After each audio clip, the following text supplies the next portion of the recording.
Hello student, आपका स्वागत है आपके चैनल एनसीईआरटी फैंस में। आज की क्लास में आप लोग प्राचीन भारत में धार्मिक आंदोलन से में बौद्ध धर्म से संबंधित सभी महत्वपूर्ण प्रश्न सीखने वाले हैं, तो वीडियो को लास्ट तक देखें। शुरू करते हैं। बौद्ध धर्म हमारा आज का टॉपिक है। बौद्ध धर्म। बौद्ध धर्म के संस्थापक महात्मा बुद्ध थे। बुद्ध का अर्थ है प्रकाशमान, जागृत होता है। उनके पिता कौन थे? शुद्धोधन कपिलवस्तु के शाक्यों के गढ़ राजा थे। बुद्ध का जन्म शाक्यों की राजधानी कपिलवस्तु के समीप कहाँ हुआ था? लुम्बिनी में 563 ईसा पूर्व में हुआ था। उनकी माता महामाया देवी कोली गणराज्य की राजकुमारी थीं। इनके जीवन के 7वें दिन ही इनकी माता की मृत्यु हो गई। तत्पश्चात उनका पालन पोषण उनकी मौसी प्रजापति गौतमी ने किया। यहाँ से प्रश्न बन सकता है, उनका पालन पोषण किसने किया? प्रजापति गौतमी ने किया। बुद्ध के बचपन का नाम क्या था? सिद्धार्थ था। इन्हें एशिया का ज्योतिपुंज भी कहा जाता है। ज्योतिपुंज किसे कहा जाता है? यहाँ से प्रश्न बना सकते हैं। तो एशिया का ज्योतिपुंज जो है गौतम बुद्ध को कहा जाता है। गौतम बुद्ध जीवन परिचय। जन्म 563 ईसा पूर्व गौतम। जन्म स्थान लुम्बिनी नेपाल। बचपन का नाम सिद्धार्थ। गोत्रीय अभिधान गौतम। पिता का नाम शुद्धोधन कपिलवस्तु के शाक्य गढ़ के प्रधान। माता का नाम माया देवी अथवा महामाया कोली गणराज्य की कन्या। पालन पोषण, इनका पालन पोषण किसने किया? गौतमी मौसी प्रजापति गौतमी द्वारा। पत्नी का नाम यशोधरा, अन्य नाम गोपा, बिंबा, भद्रकच्छा। पुत्र का नाम राहुल। घोड़े का नाम कंथक, सारथी का नाम चन्ना। मृत्यु जो है इनकी 483 ईसा पूर्व मल्लों की राजधानी कुशीनगर में हुई थी। 16 वर्ष की अवस्था में सिद्धार्थ का विवाह शाक्य कुल की कन्या यशोधरा से हुआ। सिद्धार्थ से यशोधरा को एक पुत्र हुआ जिसका नाम क्या था? राहुल। गौतम बुद्ध के जीवन संबंधी 4 दृश्य अत्यंत प्रसिद्ध हैं, जिन्हें देखकर उनके मन में वैराग्य की भावना उठी। तो वह कौन से 4 दृश्य हैं? वृद्ध व्यक्ति यानी कि बूढ़ा व्यक्ति, मृत व्यक्ति मरा हुआ आदमी, बीमार व्यक्ति बीमार, सन्यासी या प्रसन्न मुद्रा में। सन्यासी जो है प्रसन्न मुद्रा में था, बीमार व्यक्ति, मृत व्यक्ति, वृद्ध व्यक्ति। बुद्ध के जीवन से संबंधित बौद्ध धर्म के प्रतीक। इनके जीवन से संबंधित कौन कौन से प्रतीक हैं? जन्म से संबंधित क्या है? कमल व सांड।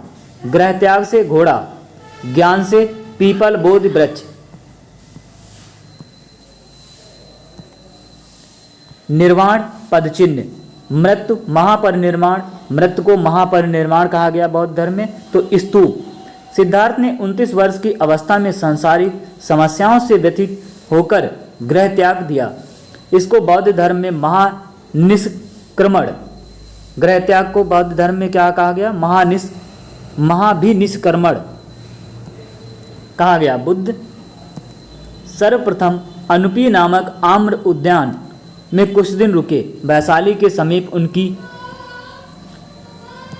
इनकी मुलाकात सांख्य दर्शन के दार्शनिक आचार्य अलार कलाम तथा राजगृह के समीप आचार्य रुद्रक रामपुत्र से हुई। ये दोनों बुद्ध के प्रारंभिक गुरु थे। 6 वर्ष तक अथक परिश्रम घोर तपस्या के बाद 35 वर्ष की आयु में वैशाख पूर्णिमा की एक रात पीपल बोधि वृक्ष के नीचे निरंजना या फल्गु नदी के तट पर सिद्धार्थ को ज्ञान प्राप्त हुआ। इसी दिन से वे तथागत हो गए। इसी दिन से तथागत हो गए। ज्ञान की प्राप्ति के बाद बुद्ध के नाम से प्रसिद्ध हुए। बुद्ध और मार मतलब कामदेव।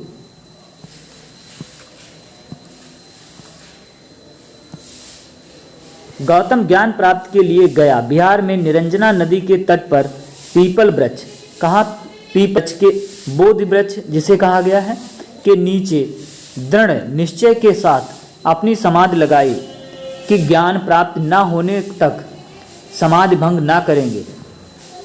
तभी मार कामदेव के नेतृत्व में अनेक पैशाचिक तृष्णाओं ने उनकी समाधि भंग करने की चेष्टा की, किंतु गौतम निश्चल और अडिग रहे। 8वें दिन उन्हें ज्ञान बोध प्राप्त हुआ और वे बुद्ध कहलाए। इन्हें समाधि के 8वें दिन ज्ञान बोध प्राप्त हुआ और वो बुद्ध कहलाए। धर्मचक्र परिवर्तन। उर्वेला वर्तमान बोध गया से बुद्ध सारनाथ ऋषिपत्तनम, सारनाथ को क्या कहा जाता है, ऋषिपत्तनम या मृगदाव आए। यहाँ पर 5 ब्राह्मण सन्यासियों का अपना प्रथम उपदेश दिया, जिसे बौद्ध ग्रंथ में धर्मचक्र परिवर्तन कहा गया। तो यहाँ से प्रश्न बन सकता है, गौतम बुद्ध ने अपना प्रथम उपदेश कहाँ दिया, सारनाथ या ऋषिपत्तनम। कहाँ से आए थे, उर्वेला वर्तमान बोध गया। तो जहाँ उन्होंने अपना पहला उपदेश दिया उसे धर्मचक्र परिवर्तन के नाम से जाना जाता है। बुद्ध ने सर्वप्रथम तपस्सु एवं भल्लिक नामक 2 शूद्रों को बौद्ध धर्म का अन्यायी बनाया।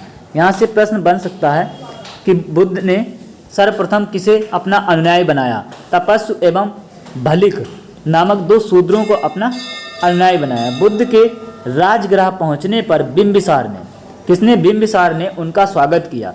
वेणु वन विहार दान में दे दिया। तो वेणु वन विहार जो है बुद्ध को दान में दिया, किसने, बिंबिसार ने। यहाँ से प्रश्न बन सकता है, वेणु वन विहार किसने दान में दिया, तो बिंबिसार ने। राजगृह में ही सारिपुत्र, महामोदग, लावर, पुपाल, अभय आदि इनके शिष्य बने। राजगृह में ही ये इनके शिष्य बन गए। ज्ञान प्राप्ति के 8वें वर्ष वैशाली के लिच्छवियों ने बुद्ध को वैशाली आमंत्रित किया तथा कुटाग्रशाला नामक विहार दान में दिया। किसने, लिच्छवियों ने कुटाग्रशाला नामक विहार दान में दिया। अपने शिष्य आनंद के कहने पर बुद्ध ने वैशाली में महिलाओं को संघ में प्रवेश की अनुमति दी। तो अपने शिष्य किसके कहने पर, आनंद के कहने पर महिलाओं को संघ में प्रवेश की अनुमति दे दी। कहाँ, वैशाली में ही। प्रजापति गौतमी, अब यहाँ से पहली विछड़ी कौन बनी, प्रजापति गौतमी। कौशाम्बी का शासक उदयन बौद्ध भिक्षु पिंडोला भरद्वाज के प्रभाव से बौद्ध बन गया तथा घोषिताराम बिहार भिक्षु संघ को दान दिया। उदयन, कौशाम्बी का शासन कौन था, उदयन बौद्ध भिक्षु पिंडोला भरद्वाज के प्रभाव से बौद्ध बन गया था। घोषिताराम बिहार जो है भिक्षु संघ को दान में दिया। ज्ञान प्राप्ति के 20वें वर्ष श्रावस्ती पहुँचे तथा वहाँ अंगुलीमाल नामक डाकू को अपना शिष्य बनाया। किसे, अंगुलीमाल डाकू को अपना शिष्य बना लिया। बुद्ध ने अपने जीवन के सर्वाधिक उपदेश कोसल राज्य की राजधानी श्रावस्ती, कहाँ, श्रावस्ती में दिए। उन्होंने अंतिम उपदेश कुशीनगर में सुभद्र को दिया। मगध को उन्होंने अपना प्रचार केंद्र बनाया। महापरिनिर्वाण। महात्मा बुद्ध अपने जीवन के अंतिम पड़ाव में हिरण्य नदी के तट पर, कौन सी नदी, हिरण्यवती नदी तट पर अपने शिष्य चुंद के यहाँ शुकर माधव भोज्य सामग्री खाई और अतिसार रोग से पीड़ित हो गए। यहीं पर 483 ईसा पूर्व में 80 वर्ष की आयु में उनकी मृत्यु हो गई। इसे बौद्ध परंपरा में महापरिनिर्वाण के नाम से जाना जाता है। मृत्यु के पूर्व कुशीनारा के परिव्राजक सुभद्र को उन्होंने अपना अंतिम उपदेश दिया। किसे? परिव्राजक सुभद्र। महापरिनिर्वाण के बाद बुद्ध के अस्थि अवशेष को 8 जगह कहाँ मगध, वैशाली, कपिलवस्तु, अल्लकप, रामग्राम, पावा, कुशीनारा और वेदाद्वीप भेजा गया।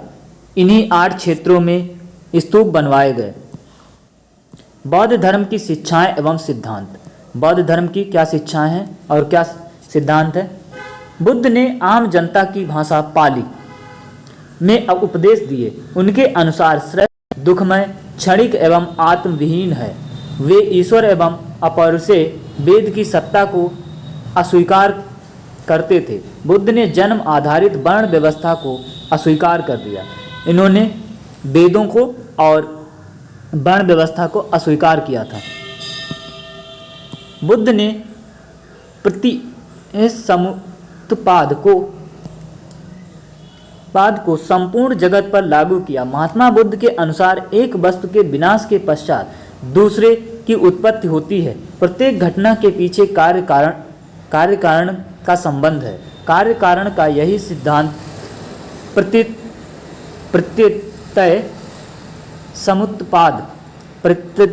समुत्पाद के नाम से जाना जाता है।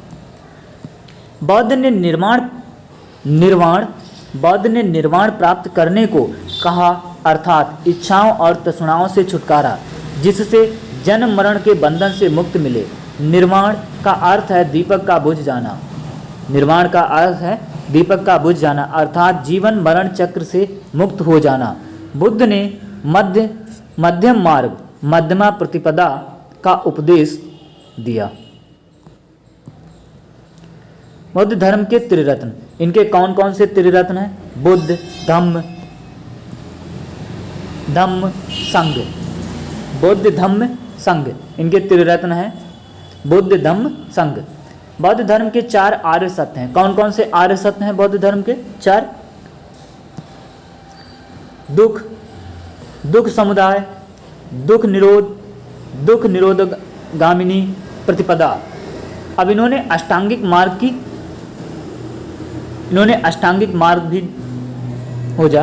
गौतम बुद्ध ने 4 आर्य सत्य में दुख निरोध का उपाय बताया। इसे दुख निरोधगामिनी प्रतिपदा कहा जाता है। इसे मध्यमा प्रतिपदा या मध्यम मार्ग भी कहते हैं।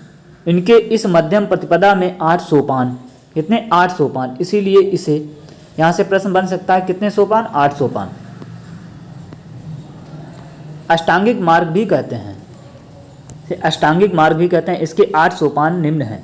सम्यक दृष्टि के वास्तविक स्वरूप की समझ वस्तु। सम्यक दृष्टि क्या है? वास्तविक स्वरूप की समझ वस्तु। सम्यक संकल्प, लोभ दोष व हिंसा से मुक्त विचार।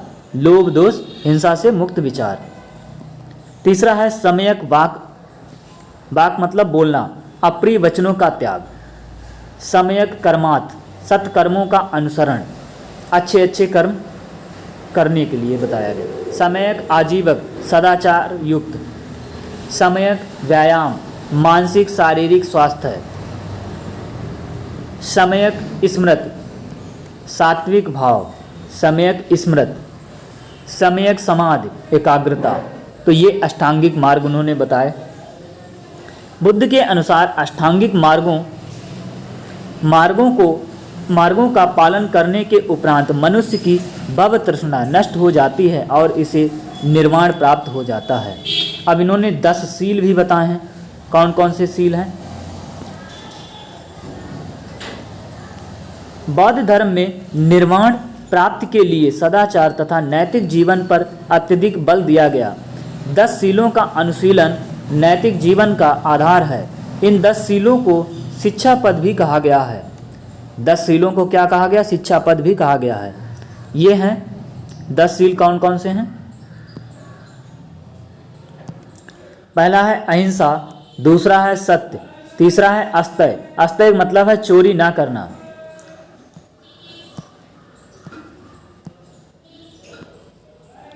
चौथा है अपरिग्रह, किसी प्रकार की संपत्ति ना रखना। तीसरा है मद्य सेवन ना करना। चौथा है असमय भोजन ना करना। पांचवा है सुखप्रद बिस्तर पर ना सोना। आठवां है आभूषणों का त्याग। नवा है स्त्रियों से दूर रहना, ब्रह्मचर्य। दसवां है व्यभिचार आदि से दूर रहना। गृहस्थों के लिए केवल 5 सील तथा भिक्षुओं के लिए 10 सील मानना अनिवार्य है। अब दर्शन कौन कौन से हैं? बौद्ध धर्म में दर्शन अनीश्वरवाद, ईश्वरी सत्ता में विश्वास नहीं, ये लोग ईश्वरी सत्ता को नहीं मानते थे। शून्यतावाद, संसार की समस्त वस्तुएं या पदार्थ सत्ताहीन हैं। अनात्मवाद, आत्मचेतना पर अधिक बल, आत्मचेतना को ही इन्होंने सर्वोपरि माना। क्षणिकवाद, संसार में कोई भी चीज़ स्थिर नहीं है। इन्होंने बताया कि क्षणिकवाद जो है।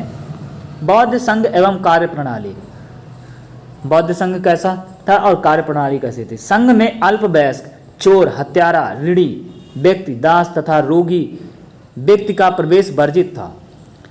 इसमें ये लोग नहीं आ सकते थे। बौद्धों के लिए महीने के 4 दिन अमावस्या, पूर्णिमा, 2 चतुर्थी दिवस उपवास के होते थे।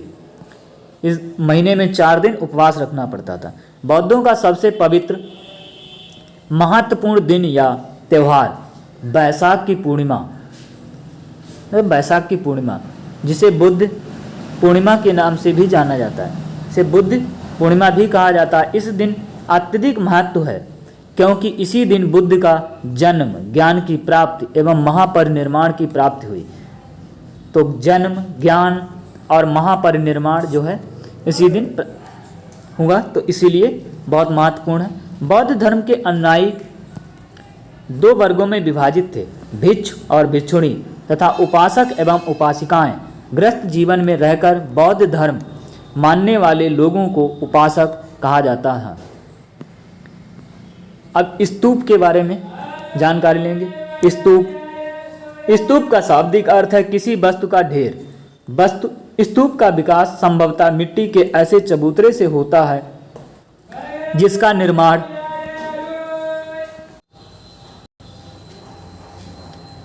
मृत की चिता के ऊपर अथवा मृत की चुनी हुई अस्थियों को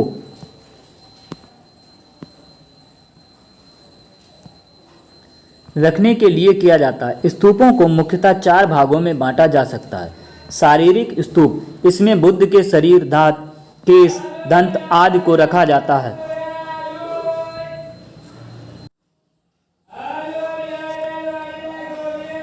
प्रायोगिक स्तूप, इसमें महात्मा बुद्ध के द्वारा उपयोग की गई वस्तुएं जैसे भिक्षा पात्र, दीवार, चीवर, संघाटी, पादुका आदि को रखा जाता है।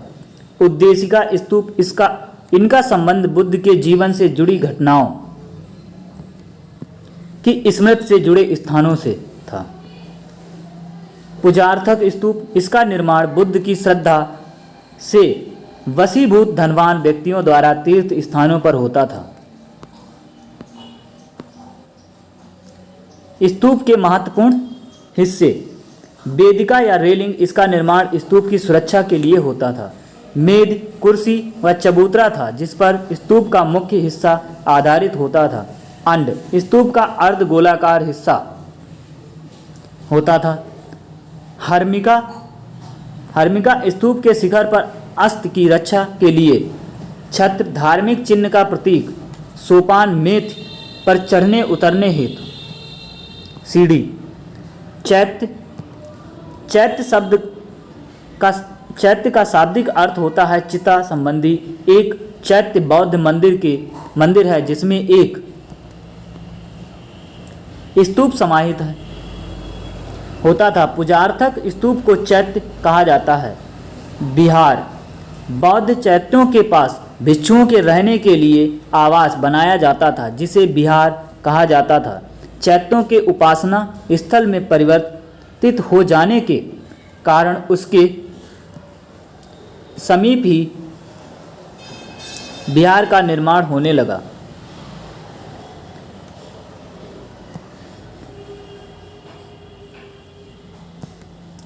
नोट: प्रसिद्ध बौद्ध स्थल महाबोधि मंदिर बिहार, द बाट थाई मंदिर, महापरिनिर्वाण मंदिर उत्तर प्रदेश, चौखंडी स्तूप, धर्म राजिका स्तूप, दमेक स्तूप उत्तर प्रदेश, नाम ड्रोलिंग नियंगमापा मानेस्ट्री कर्नाटक इत्यादि। बौद्ध धर्म की सर्वाधिक महत्वपूर्ण देन भारतीय कला एवं स्थापत्य के विकास में रही। सांची, भरहुत, अमरावती के स्तूप तथा अशोक के शिला स्तंभों, कार्ले की बौद्ध गुफाएं, अजंता, एलोरा, बाघ व बराबर की गुफाएं इसकी सर्वश्रेष्ठ कृति हैं।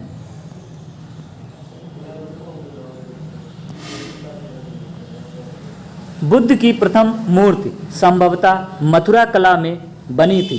सर्वाधिक बुद्ध मूर्तियों का निर्माण गांधार शैली में हुआ। तो सर्वाधिक बुद्ध मूर्तियों का निर्माण जो है गांधार शैली में हुआ। बौद्ध सभाएं जो हैं किसके शासनकाल में और कब कब हुई? प्रथम बौद्ध संगीत जो है 483 ईसा पूर्व राजगृह में हुई।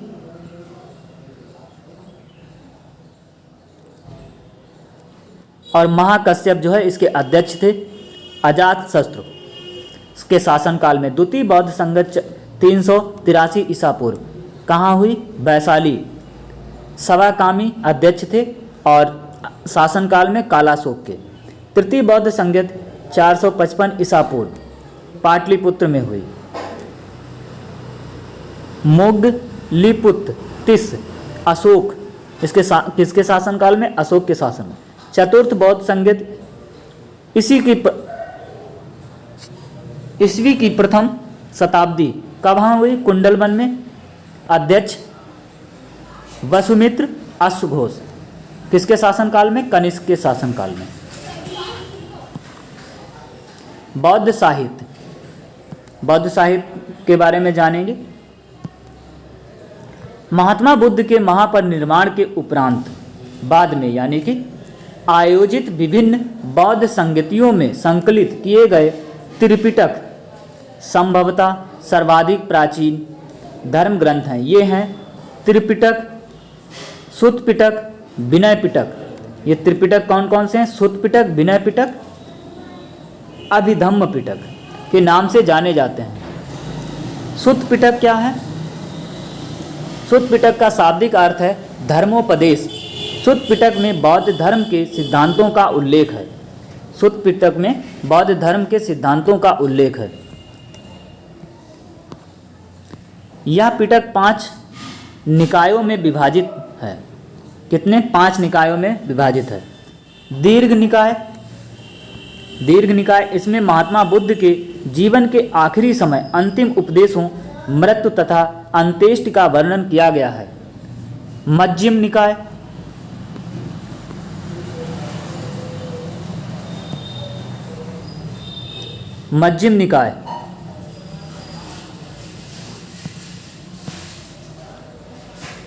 निकाय इसमें महात्मा बुद्ध को कहीं साधारण मनुष्य तो कहीं अलौकिक शक्ति वाले देव के रूप में वर्णित किया गया है। तीसरा है संयुक्त निकाय। गद्य एवं पद्य दोनों शैलियों के प्रयोग वाला यह निकाय अनेक संयुक्तों का संकलन मात्र है। इसमें मध्यम प्रतिपदा एवं अष्टांगिक मार्ग का उल्लेख मिलता है।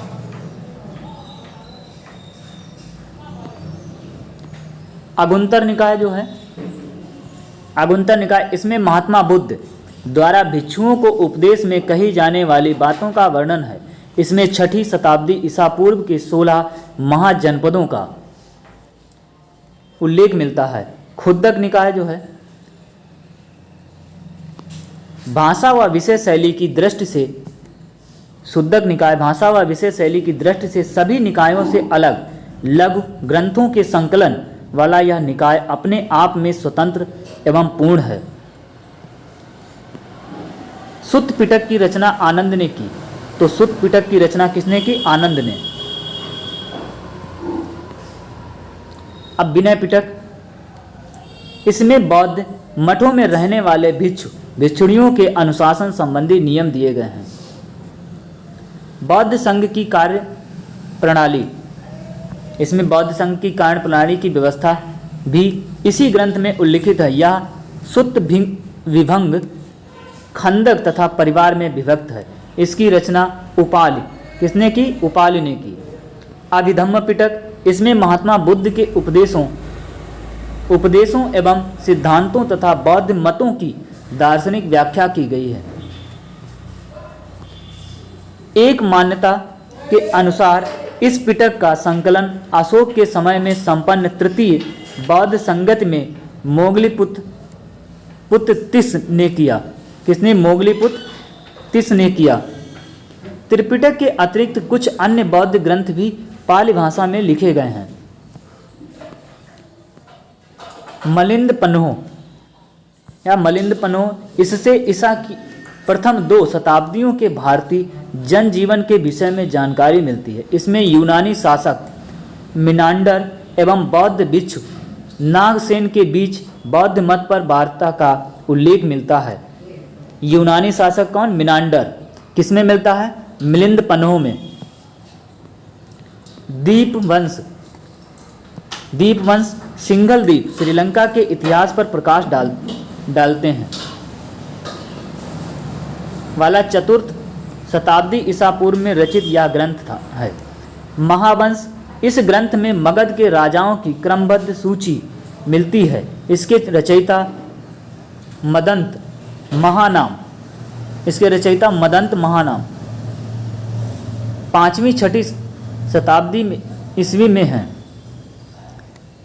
जातक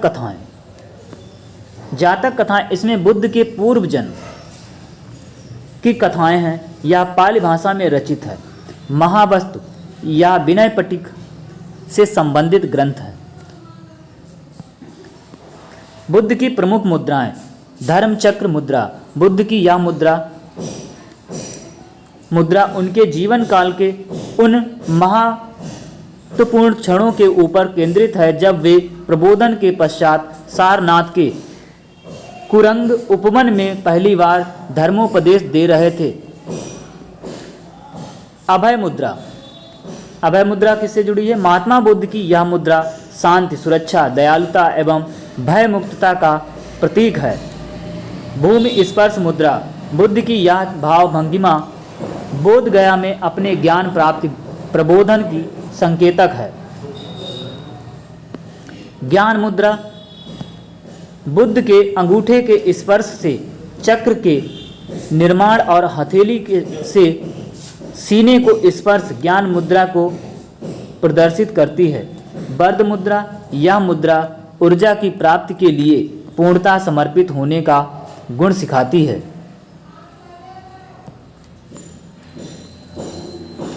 बौद्ध धर्म के पतन के कारण, बौद्ध धर्म के पतन के निम्नलिखित कारण थे। बौद्ध धर्म में ब्राह्मणवादी क्रियाकलापों का समावेश हो गया, क्योंकि बुद्ध को ब्राह्मणों ने विष्णु का अवतार मानकर वैष्णव धर्म में समाहित कर लिया। अतः बौद्ध धर्म ने अपनी विशिष्ट पहचान खो दी। बौद्ध धर्म में कर्म कांडों का प्रारंभ, अनुष्ठान, विधान, बौद्ध भिक्षुओं का आम लोगों से दूर जाना, पाली भाषा त्याग कर संस्कृत को अपनाना, ये कई कारण थे। बौद्ध धर्म में बौद्ध मठ एवं विहार कुरीतियों के केंद्र बन गए। बौद्ध मठों में अत्यधिक धन संचय होने के कारण यह आक्रमणकारियों का भी शिकार हुआ।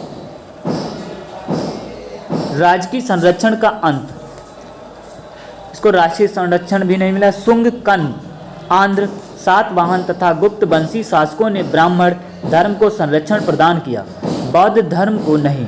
परिणाम स्वरूप बौद्ध धर्म एक राष्ट्रीय धर्म न रहा और इस धर्म का पतन होने लगा। शैव धर्म से बौद्ध धर्म की प्रतिद्वंदिता हुई। शैव धर्म से बौद्ध धर्म की प्रतिद्वंदिता हुई। बंगाल के शैव शासक शशांक ने बौद्ध गया के बोधि वृक्ष को कटवा दिया? किसने? शशांक ने। कहाँ के थे? बंगाल के शासक।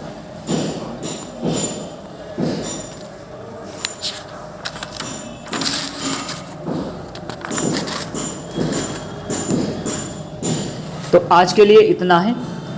वीडियो अगर अच्छा लगा हो तो वीडियो को लाइक, शेयर और हमारे चैनल NCERT फैंस को अगर आपने अभी तक सब्सक्राइब ना किया हो तो सब्सक्राइब कर लें और घंटे वाले बेल आइकन को दबाना ना भूलें, ताकि आपको सबसे पहले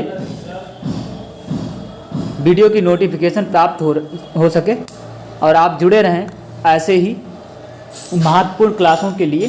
तो वीडियो देखने के लिए धन्यवाद।